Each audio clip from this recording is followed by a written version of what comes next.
Guys, good day and good afternoon. At big shoutout nga pala kay Sir Philip Laksamana at ang kanyang tatay na si Boss Felipe Laksamana ng Nueva Ecija. Guys, for today's video ay papasilip ko sa inyo ang aking trayo na Bruce Barnett sweater. So, ito yung broodstock guys. Papansin nyo, mid-high station. Ang ganda ng katawan, bulto. Ang ganda ng sukat. Good as broodstock. Bilog po ito, puso ang katawan. Pansin nyo, pulang-pula po yung mata niyan. Red eye po yan, mga boss. So, short vlog lang tayo guys kasi sobrang dami nating inaasikaso.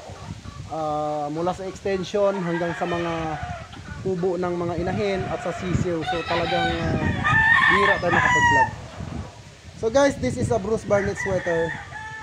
Papasilip ko sa inyo mamaya pag naglalakad siya. So ayan po siya. Ngayon guys, pasilip ko sa inyo yung babae. Shoutout sa lahat ng mga subscribers ng GTP. Mabuhay kayong lahat mga boss.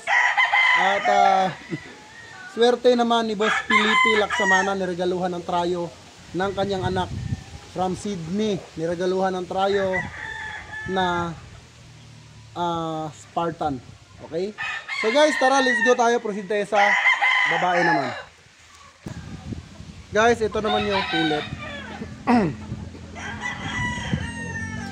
Babae. Ang nipis ng paa. White pit, early bird po ito guys. Street breed. Ayan. Bruce Barnett sweater. Trayo. Ganda.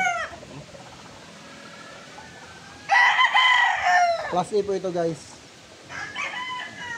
Medyo mailap siya kaya dandahan lang tayo. Ito yung babae guys. Yung first, pakita ko naman sa inyo yung second. Guys, ito naman yung second. Na Bruce Barnett sweater. White pit din. Ayan po, ang ganda. Guys, naitlog na po. Ready to breed. Sige, dandan lang tayo kasi medyo mailap. Napakaganda. Panimula, no? Panibagong araw, panibagong panimula. So, itong Bruce Barnett natin guys ay may angat. Meron ding cutting. White pit po siya mga boss. Napakaganda. Inahin. So yun lang ang ating vlog for today. Maraming salamat sa patuloy na suporta mga boss. At kung hindi man tayo nakapag-vlog ng madami, medyo sobrang dami ng talaga natin ginagawa. At mamaya papasilip ko sa inyo kung ano nga ba yung pinagkakaabalahan natin. Tara, let's go!